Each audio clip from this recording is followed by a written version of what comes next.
وسلم دائما أبدا على حبيبك خير الخلق كلهم يا ربي بالمصطفى بلغ مقاصدنا واغفر لنا ما مضى يا واسع الكرم. Assalamualaikum warahmatullahi wabarakatuh. Alhamdulillahi hamdan yaliku bikamali wajhil karim wa jalali qadrihil azim wa adimun bisultanihil qadim. Ashhadu an la ilaha illallah wa ashhadu anna muhammadan abduhu wa rasuluh la nabiyya wa la rasulahu ba'dah. Ashhadu an la ilaha illallah wa ashhadu anna muhammadan abduhu wa rasuluh. Allahumma salli ala Muhammadin nabiyil ummi wa ala alihi wa sahbihi wa barik wa sallim ajma'in. Alhamdulillahirabbil alamin. Sujud syukur yang terhatur kehadirat Allah Subhanahu wa taala. Sampai detik ini Allah Subhanahu wa taala masih memberikan kita kesempatan. Alhamdulillah, di bulan Ramadan yang penuh berkah ini, marilah kita sama-sama memuja dan memuji Allah Subhanahu wa taala dengan kita selalu dan senantiasa memperbanyak amaliyah, memperbanyak amal untuk kita tuai kelak di akhirat nanti. Hadirin ikhwatul iman rahimani wa rahimakumullah. Berbicara tentang ibadah, banyak sekali materi-materi ibadah, pengertian tentang masalah ibadah. Akan tetapi yang luar biasa makna ibadah yang dibawakan oleh Syekhul Islam Ibnu Taimiyah, di mana beliau mengatakan bahwa ibadah itu adalah ismun jami'un likulli ma yuhibbullahu wa yardah zahiratan aw batinatan. Ibadah itu merupakan satu nama yang mencakup di dalamnya hal-hal yang diridai oleh Allah Subhanahu wa taala, hal-hal yang dicintai dan diridai oleh Allah Subhanahu wa taala, zahiratan, baik secara zahir, wa batinatan, dan juga secara batin.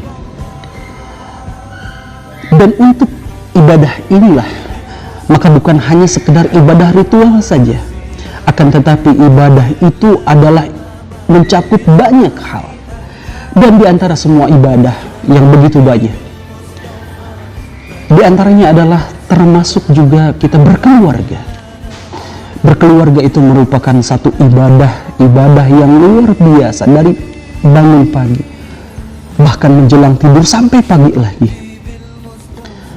Marilah kita mengutip satu kondisi dan keadaan keluarga menurut versi Al-Quran, di mana Allah Subhanahu wa taala menggambarkan di dalam surat At-Tahrim 3 ayat terakhir satu motivasi buat diri kita, bahwa Allah Subhanahu wa taala memberikan 3 gambaran utama. Di ayat yang ke-10 Allah Subhanahu wa taala memberikan satu gambaran kepada kita. A'udzubillahi minasyaitonir rajim. Daraballahu mathalan lil ladzina kafaru imra'atan Nuh wa imra'atan Lut. Di mana ayat ini menggambarkan kepada kita bahwa ternyata di dalam satu keluarga ada di antara mereka yang kepala keluarganya atau suaminya itu saleh, akan tetapi istrinya kafir. Dalam hal ini Allah Subhanahu wa taala memberikan gambaran bukan hanya saleh, tapi memang beliau adalah seorang nabi, yaitu Allah gambarkan 2 nabi, Nuh dan juga Nabi Lut alaihi salatu wassalam, di mana istri-istri mereka ini juga adalah termasuk istri-istri yang mereka ini tidak taat kepada suaminya, bahkan tidak taat kepada Allah Subhanahu wa taala. Bahkan termasuk anaknya untuk Nabi Lut ini.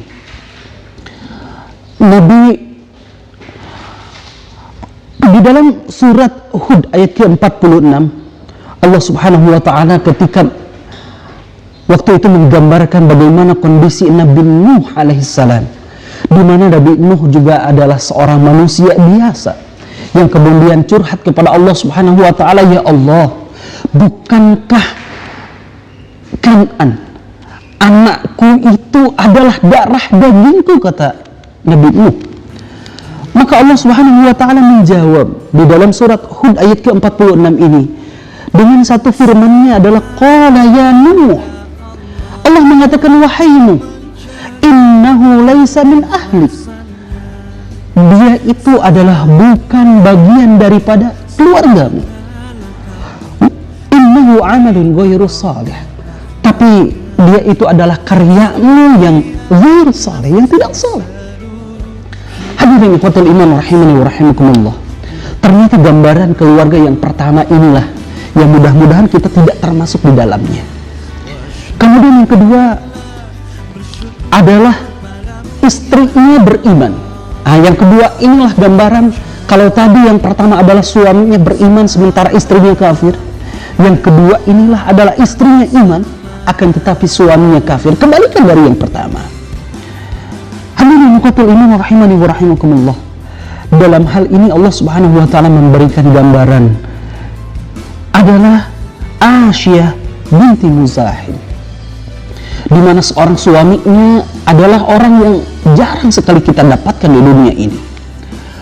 Mungkin saja seorang suami yang tidak saleh, suami yang jahat sekalipun jarang seperti dia ini, di mana bukan hanya kejahatan-kejahatan yang begitu biasa, akan tetapi kejahatannya ini kemudian Allah catatkan dengan luar biasa di dalam Al-Quran. Bahkan sampai mengaku dirinya adalah Rabb, mengaku dirinya Tuhan. Ana rabbukumul a'la, kata dia.